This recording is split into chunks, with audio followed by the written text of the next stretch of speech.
نہیں السلام ہے۔ علیکم ڈاکٹر صاحب۔ ڈاکٹر صاحب، میں ایک ریٹائرڈ آرمی آفیسر محمد ضیاء اللہ خان میرا نام ہے۔ میں آپ سے ایک کلیریفیکیشن چاہتا ہوں ریگارڈنگ سورہ والعصر ان الانسان لفی خسر۔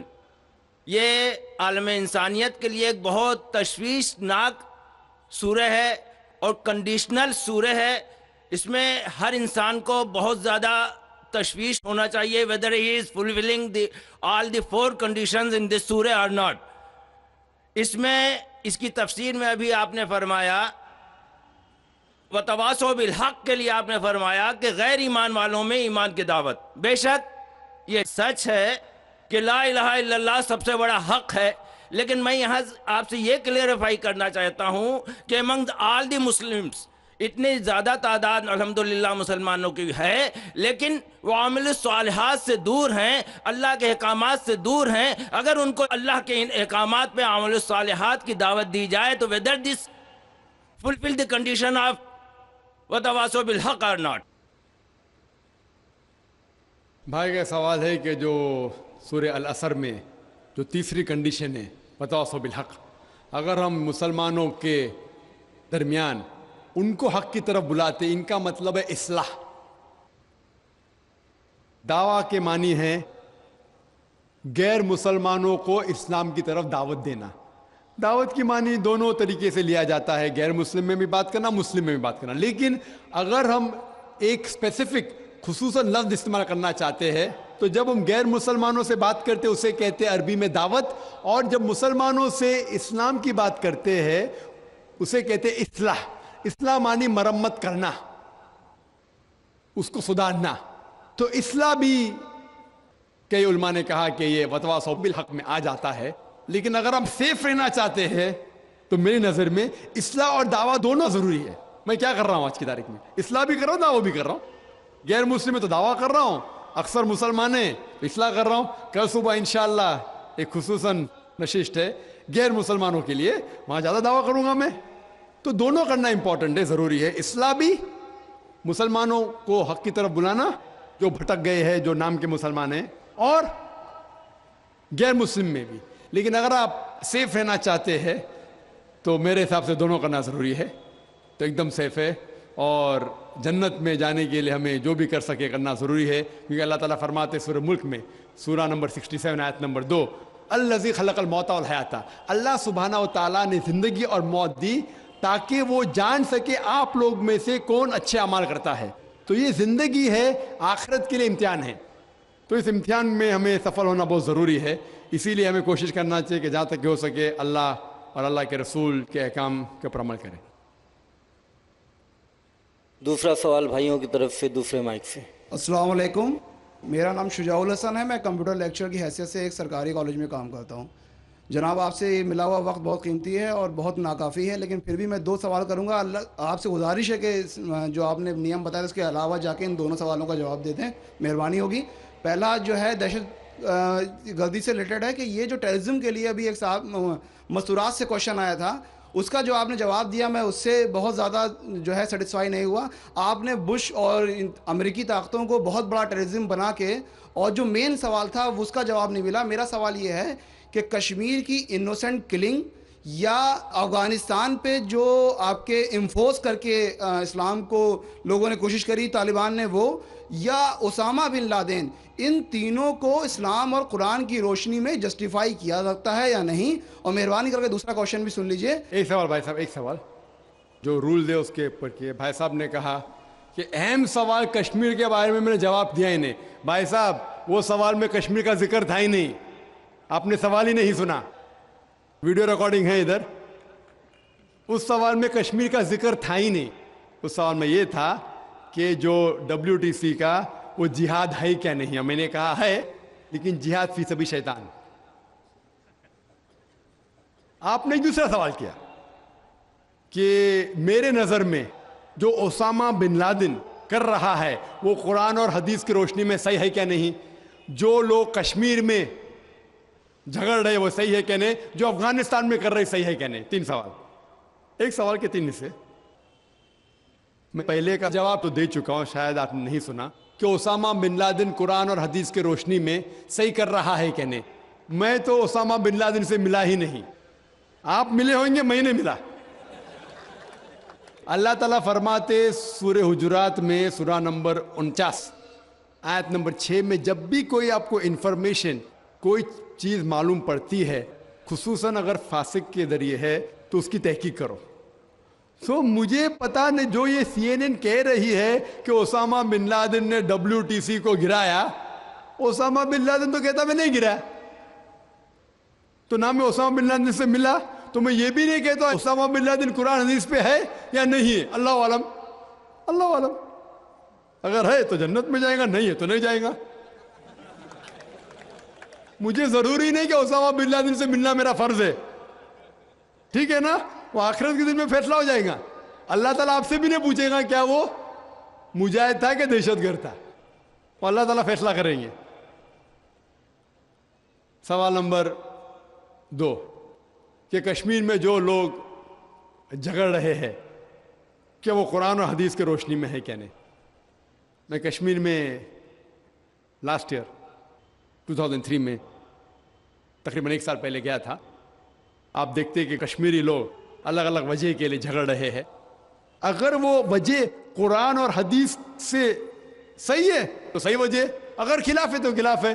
یہ کہنا کہ سارے کشمیر قرآن حدیث کے اوپر ہے یا سارے کشمیر نہیں ہے, یہ بالکل غلط ہے. کچھ لوگ قرآن اور حدیث کے روشنی میں جدوجہد کر رہے ہوں گے تو صحیح جہاد کر رہے, کچھ لوگ اپنے ذاتی فائدے کے لیے ایک دوسرے کا قتل کر رہے, وہ بالکل غلط ہے. تو ہم دیکھتے ہیں کہ کئی بار کئی لوگ اپنے ذاتی فائدہ اپنا بنا لیتے ہیں. تو میں یہ نہیں جانتا ہوں خصوصاً کون کشمیری کیا کر رہا ہے. تو اسی لیے یہ کشمیر عام لوگ قرآن حدیث پہ عمل کر رہے کیا نہیں, آپ کو اس سے پوچھنا چاہیے جو پالیٹکس کے اندر ایک ماہر ہے. اللہ تعالیٰ فرماتے سورہ نحل میں سورہ نمبر 16 آیت نمبر 43, اور اللہ تعالیٰ فرماتے سورہ نمبر 21 آیت نمبر 7 میں فَاسْأَلُوا أَهْلَ الذِّكْرِ إِن كُنتُمْ لَا تَعْلَمُونَ. اس سے پوچھو جو اس فن کا ماہر ہے. میں پالیٹکس کے فن میں ماہر نہیں ہوں, میں دائی ہوں, تو کس طریقے سے جواب دینا غیر مسلم کو بولوں گا. لیکن پالیٹکس میں کشمیری لوگ کیا کر رہے ہیں, افغانی لوگ کیا کہہ رہے ہیں, وہ میں نہیں کہہ سکتا ہوں. میں اس فن کا ماہر نہیں ہوں. اگر کہوں گا تو قرآن کے خلاف جائیں گا. آپ اس سے پوچھو جو ماہر ہے. میں اس فن کا ماہر نہیں ہوں, میں دعوتی میدان کا ماہر ہوں. آپ بھگوت گیتا کے بارے میں پوچھئے, رامائن کے بارے میں پوچھئے, ہندوازم کے بارے میں پوچھئے, عیسائیت کے بارے میں پوچھئے, یہ افغانستان کے بارے میں یا کشمیر کے بارے میں میں اس فن کا ماہر نہیں ہوں. لیکن یہ جانتا ہوں میں کہ جہاں تک کہ افغانستان کا تعلق ہے, طالبان کا تعلق ہے, ہم دیکھتے ہیں CNN کے اندر کہ کئی بار BBC اور CNN میں دکھایا گیا کہ طالبان ایک خاتون کو بے دردی سے مار رہا ہے. ارے طالبان خواتین کو مارتے ہیں ظالم لوگ. کیونکہ دائی ہونے کے حیثیت سے میں کئی ممالک کا دورہ کرتا ہوں. 2 سال پہلے میں ملیشیا میں گیا تھا. وہاں ایک شوہر اور بیوی سے ملاقات ہوئی جو ڈاکٹر تھے. بیوی گائنوکالوجسٹ تھی اور شوہر سرجن تھے. انہوں نے تقریباً 1 مہینہ افغانستان میں رہے اور انہوں نے کہا مجھ سے کہ یہ جو ٹی وی میں دکھا رہے تھے کہ طالبان لوگ خواتین کو مار رہے, یہ بالکل غلط ہے. میں نے پوچھا آپ کو کیسا پتا غلط ہے؟ تو اس نے مجھ سے کہا, وہ میاں بیوی نے کہا, کیونکہ طالبان کو جو پگڑی باندھتے ہیں ان کے باندھنے کا ایک خصوصی طریقہ ہے. مثال کے طور پہ جب ہم عربوں کو دیکھتے, ہمارے لیے جو عجم ہے, ہمارے لیے سب عرب ایک جیسے پگڑی باندھتے, پھیٹا باندھتے, اپنا غترہ باندھتے. لیکن وہ عرب ہی جانتا ہے کہ سعودی غترہ باندھنے کا طریقہ الگ ہے, وہ اماراتی UAE کا غترہ باندھنے کا طریقہ الگ ہے, وہ کویٹی کا غترہ باندھنے کا طریقہ الگ ہے. وہ پہچان سکتے. ہم نے اسی طریقے سے وہ طالبان کی پگڑی باندھنے کا طریقہ الگ ہے. وہ ڈاکٹر کہنے لگے مجھ سے کہ جس طریقے سے وہ BBC اور CNN میں دکھا رہے تھے طالبان خواتین کو مار رہے, وہ طالبان ہے ہی نہیں, وہ ایکٹر لوگ کو لے کے آئے تھے. لیکن بیوقوف تھے کہ ایکٹنگ میں برابر سے نہیں کیے, وہ کپڑے برابر نہیں تھے. میں نے تقریر سنی ایک رپورٹر جس کا نام ہے یوان ریڈلی. یوان ریڈلی ایک برٹش رپورٹر ہے. جب اٹیک ہوتا ہے امریکہ کا افغانستان پہ, بھائی صاحب کو دکھ ہو رہا تھا جب میں نے کہا کہ امریکہ ٹیررسٹ ہے, دکھ ہو رہا تھا ان کو. جارج بش اگر آپ کے رشتہ دار تو معافی چاہتا ہوں میں.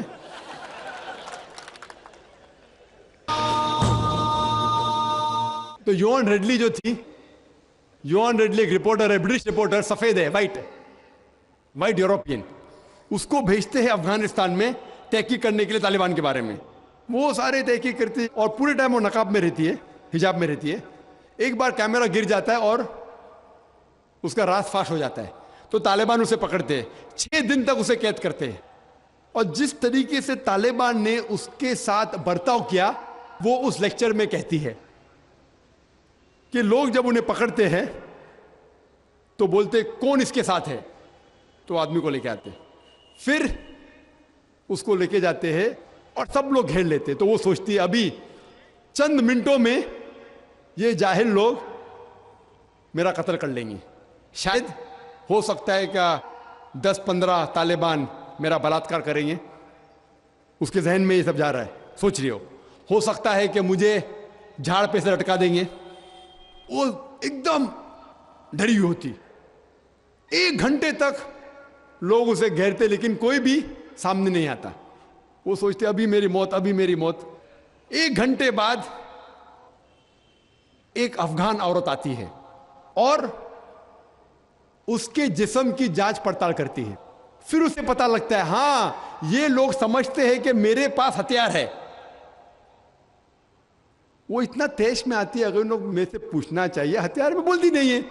1 گھنٹہ تک کہ میں تڑپ کے مر رہی ہوں کہ یہ آج مجھے ماریں گے. وہ تیش میں آ کے کیا کرتی ہے, اپنا اسکرٹ اٹھا لیتے, دیکھو میرے پاس ہتھیار نہیں ہے. جیسا اسکرٹ اٹھاتی ہے طالبان 180 ڈگری اس طرف دیکھتے اور بھاگ جاتے. تو وہ کہتی ہے اپنے تقریر میں طالبان کو مارنے کے لیے بم گرانے کی ضرورت نہیں. وہ کہتی ہے اگر عورتوں کے کپڑے چھوڑیں گے تو طالبان مر جائیں گے شرم کے مارے. اور وہ تقریر کرتی ہے کہ اس عزت سے میری حفاظت کی 6 دن تک کے وہ طالبان لوگ نے. اور جب اسے پوچھا جاتا ہے سوال جواب کی نشست میں کیا آپ کو لگتا ہے کہ القاعدہ نے WTC کو گرایا, تو وہ یوان ریڈلی کہتی ہے میرے حساب سے القاعدہ موجود ہی نہیں ہے. یہ اس کا کہنا ہے, میرا کہنا نہیں. اور جب اسے آزاد کیا جاتا ہے 6 دن کے بعد, اور جب باقی رپورٹرز پوچھتے آپ کے ساتھ کیا سلوک کیے, تو انہوں نے کہا اتنا اچھا حسن سلوک کیے کہ رپورٹ کے اندر ہی نہیں آیا. اور اس نے صرف یہ وعدہ دی تھی کہ میں انگلینڈ جا کے واپس سے قرآن مجید کا ترجمہ پڑھوں گی. تو وہ جاتی ہے اور چند مہینے بعد قرآن کا ترجمہ پڑھتی ہے اور اس کے بعد وہ اسلام قبول کرتی ہے. تو اس کے نظریے سے طالبان ایک دم معصوم ہیں, ان کے اوپر ظلم کیا گیا تھا. تو آپ مجھے پوچھیں گے بھائی طالبان کیا قرآن و حدیث کی روشنی میں صحیح ہے؟ تو اس کا نظریہ اگر لیں گے, جو غیر مسلم تھی یوان ریڈلی, ابھی ماشاءاللہ حجاب بھی کر رہی ہے, وہ یوروپین حجاب کر رہی ہے ماشاءاللہ, تو اس کے نظریے سے بھائی طالبان اچھے لوگ ہیں. تو اسی لیے نظریہ بدلتے جاتا ہے. امریکہ کے حساب سے طالبان ظالم لوگ ہیں. تو میڈیا ایسی چیز ہے کہ کوئی بھی ہیرو کو زیرو بنا سکتی ہے. They can make day into night, black into white. Day into night, black into white. Hero کو زیرو بنا سکتی ہے, کوئی ولن کو بھی ہیرو بنا سکتی ہے. تو اسی لیے قرآن مجید میں اللہ تعالیٰ فرماتے کوئی بھی چیز آپ کے پاس آتی ہے اس کی تحقیق کرو تیسرے کو پہنچانے کے پہلے. تو اسی بنیاد پہ میں نے کہا تھا, کیا نام ہے, اسامہ بن لادن کو جانتا ہوں نہ, یہاں کیا ہو رہا ہے پتہ نہیں مجھے, افغانستان بھی میں نہیں گیا ہوں, لیکن یہ رپورٹ کے ذریعے یہ پتہ لگتا ہے کہ یہ جو امریکہ کر رہی ہے اپنے میڈیا کے ذریعے, یہ شیطانی حرکت جو غلط فہمی پھیلا رہی ہے, اس کی سزا تو انشاءاللہ انہیں ملیں گی. اسی لیے میرے نظریے سے جارج بش نمبر 1 ٹیررسٹ ہے. آپ کو دکھ ہوائیں گا. جب میں لندن میں گیا تھا, وہاں ایک تقریر کی اور میں جواب دیا, تو ایک نوجوان اٹھ کے کہتا ہے کہ جارج بش کو ہم دعا کرتے ہیں کہ اللہ تعالیٰ اس کا قتل کرے. تو میں نے کہا میں تو یہ دعا نہیں کروں گا، میں تو یہ دعا نہیں کروں گا، کیونکہ اللہ کے رسول نے جو دعا کی، جو سب سے زیادہ دشمن اسلام کے خلاف جو تھے محمد صلی اللہ علیہ وسلم کے دور میں، دونوں کا نام تھا عمر، تو اللہ کے رسول نے یہ دعا کی کہ کم از کم ایک عمر کو ہدایت دے، تو میں یہ دعا کرتا ہوں کہ کم از کم اللہ تعالیٰ جارج بش کو ہدایت دے۔ بہنوں کی طرف سے کوئی سوال؟ السلام علیکم، میرا نام یسرا ہے اور میں ایک اسٹوڈنٹ ہوں۔ میرا یہ سوال ہے کہ کیا ٹیررزم اور ایکسٹریمزم کا ایک ہی معنی ہے؟ بہن نے سوال کیا ہے کیا ٹیررزم اور ایکسٹریمزم کا ایک ہی معنی نہیں، دونوں الگ معنی ہیں۔ ٹیررزم مطلب جو دہشت گرد ہے، جو انسان کے دل میں دہشت پیدا کرتا ہے۔ ایکسٹریمسٹ مینس شدت پسند۔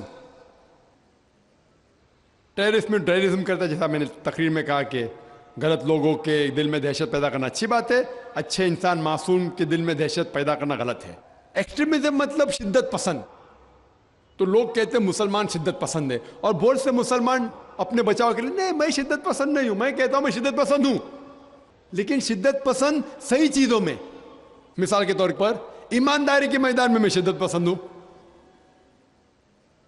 حق کے میدان میں شدت پسند ہوں، جہاں تک کہ انسانیت سے اچھا برتاؤ کرنا چاہیے اس میں شدت پسند ہوں۔ تو شدت پسند صحیح چیزوں میں اچھی بات ہے۔ کوئی بھی انسان یہ نہیں کہہ سکے گا کہ آپ بہت شدت سے ایماندار ہے اس لیے آپ غلط انسان ہے، کوئی بول ہی نہیں سکتا۔ ہاں، غلط چیزوں میں شدت پسند نہیں ہونا چاہیے۔ اللہ تعالیٰ فرماتے ہیں سورہ نساء میں سورہ نمبر 4 آیت نمبر 171 میں، لا تغلوا فی دینکم، do not commit excess in your religion. آپ دائرے کے باہر مت کام کرو، ایکسیسز، لا تغلوا فی دینکم، دین کے دائرے کے باہر مت جاؤ، لیکن دائرے میں ہو کے ایک طرفہ شدت جو حق کی بات ہے وہ تو اچھی بات ہے۔ تو شدت پسند ہونا ایک الگ بات ہے، ٹیررزم الگ بات ہے۔ ہو سکتا ہے کہ ایک انسان دونوں ہے، یا صرف ایک ہی ہے، یا دونوں نہیں ہے۔ یہاں بھائیوں کی طرف سے۔ ڈاکٹر صاحب میرا نام عبد النصیر ناصر ہے، میں ڈاکٹر امبیڈکر مہاسبھا کا سیکریٹری ہوں۔ امبیڈکر مہاسبھا میں 67 IAS ادھیکاری ہیں دلت۔ بہت سے لوگوں سے میں بات کرتا ہوں اسلام کے بارے میں تو کہتے ہیں بابا صاحب امبیڈکر نے کہا تھا میں ہندو دھرم میں پیدا ہو گیا ہوں لیکن ہندوؤں کے مروں گا نہیں۔ ہم لوگ بھی چاہتے ہیں عام اسلام میں، لیکن جو ہمیں فیسلٹی مل رہی ہے وہ ہم کو دلت کی حیثیت سے مل رہی ہے۔ کیا دلت جو ہے اسلام قبول کر لے اور نام اپنا نہ تبدیل کرے اور ختنہ نہ کرائے، کیا ممکن ہے یہ؟ بھائی صاحب نے سوال کیا کہ دلت، بابا امبیڈکر صاحب کی کتاب میں پڑھ چکا ہوں، آپ بالکل صحیح فرماتے کہ بابا صاحب امبیڈکر، ڈاکٹر بابا صاحب امبیڈکر، ان نے جب دیگر مذاہب کی تحقیق کی سب سے بہترین مذہب انہیں لگا اسلام۔ افسوس کی بات ہے کہ ہم مسلمانوں نے کھلے عام انہیں قبول نہیں کیا، اس لیے انہوں نے دوسرا بہتر مذہب بدھزم کو قبول کیا۔ آپ کا سوال ہے کہ دلت اگر کہتے ہیں کہ ہم اسلام قبول کریں اور نام نہیں بدلے تو کیا یہ جائز ہے، اور ختنہ نہ کرے جائز ہے؟ نام بدلنا اسلام میں فرض نہیں ہے، نام بدلنا اسلام میں فرض نہیں ہے۔ اگر آپ کا نام شرکانہ نام ہے تو بدلنا فرض ہے، ورنہ نام بدلنا فرض نہیں ہے۔ آپ کا پرانا نام پرکاش ہو یا جان ہو، نام بدلنا فرض نہیں ہے۔ کئی آپ دیکھیں گے صحابہ نے نام نہیں بدلے، تو نام بدلنا فرض نہیں ہے۔ اگر کوئی شخص کہتا ہے کہ میں اسلام قبول کرتا ہوں، نام نہیں بدلنا چاہتا ہوں، بالکل جائز ہے۔ آپ کا دوسرا سوال، کیا ختنہ کرنا فرض ہے؟ ختنہ کرنا فرض نہیں، سنت موقدہ ہے، مستحب ہے، اچھی بات ہے، لیکن فرض نہیں۔ وہ ہمارے ہندوستان میں سرٹیفکیٹ دینے کے لیے ختنہ کرنا فرض ہے، ہندوستان میں۔ ہاں، باہر جائیں گے تو ختنہ کرنا فرض نہیں، لیکن ختنہ کرنا اچھی بات ہے، بہترین ہے الحمدللہ، لیکن فرض نہیں ہے۔ یہ سنت ہے، کرنا اچھی بات ہے۔ تو اگر کوئی شخص کہتا ہے کہ میں اسلام قبول کروں گا، نام نہیں بدلوں گا اور ختنہ نہیں کہوں گا، تو میں کہوں گا اہلاً و سہلاً، کم از کم شرک سے تو بچیں گا، کم از کم دوزخ سے تو بچیں گا، جنت میں جائیں گا انشاءاللہ۔ دلت مذہب کی فیسلٹی لے سکتا ہے وہ؟ بھائی صاحب کا تیسرا سوال، دلت مذہب کی فیسلٹی، یہ دلت مذہب کی فیسلٹی گورنمنٹ دیتی ہے۔ یہ گورنمنٹ کا رول ہے، جو بیکورڈ کلاس ہے اس کو فیسلٹی ملتی ہے۔ کئی مسلمان جو اپنے آپ کو بیکورڈ کلاس کہتے ہیں ان کو بھی فیسلٹی ملتی ہے نا۔ کئی مسلمان نہیں جانتا، انصاری یا کچھ چند، سب نے چند، تو یہ فیسلٹی ملتی ان کو. تو آج کے مسلمان جو اپنے آپ کو بیکورڈ کہتے ہیں ان کو فیسلٹی ملتی, تو کوئی دلت اگر اسلام قبول کر سکے گا تو گورنمنٹ کی فیسلٹی بھی ملیں گی, انشاءاللہ اللہ کی فیسلٹی بھی ملیں گی. پہلے مائی کی طرف سے اگر کوئی غیر مسلم بھائی ہے تو وہ سوال پوچھیں. ڈاکٹر نائر صاحب السلام علیکم ورحمۃ اللہ وبرکاتہ. جہاد و دہشت گردی کے بارے میں اسی عنوان سے میرا ایک سوال چھوٹا سا یہ ہے کہ کیا دہشت گردی کا ذکر قرآن حکیم میں کہیں بھی آیا ہے, کسی سورہ, کسی آیت نمبر میں؟ بھائی صاحب کا سوال ہے کہ دہشت گردی کا ذکر کہیں قرآن مجید میں آیا ہے, اور میں تقریر میں بھی حوالہ دیا اس آیت کا کہ جو لفظ انگلش میں کہتے ہیں ٹیررسٹ, اردو میں کہتے دہشت گرد, اور یہ لفظ جو ہے یہ قرآن مجید میں ہے سورہ انفال میں, سورہ نمبر 8 آیت نمبر 60 میں, کہ اللہ تعالیٰ فرماتے ہیں کہ وہ لوگ جو حق کے خلاف ہے ان کے دل میں دہشت پیدا کرو. تو اسی لیے میں نے کہا کہ ہر مسلمان کا فرض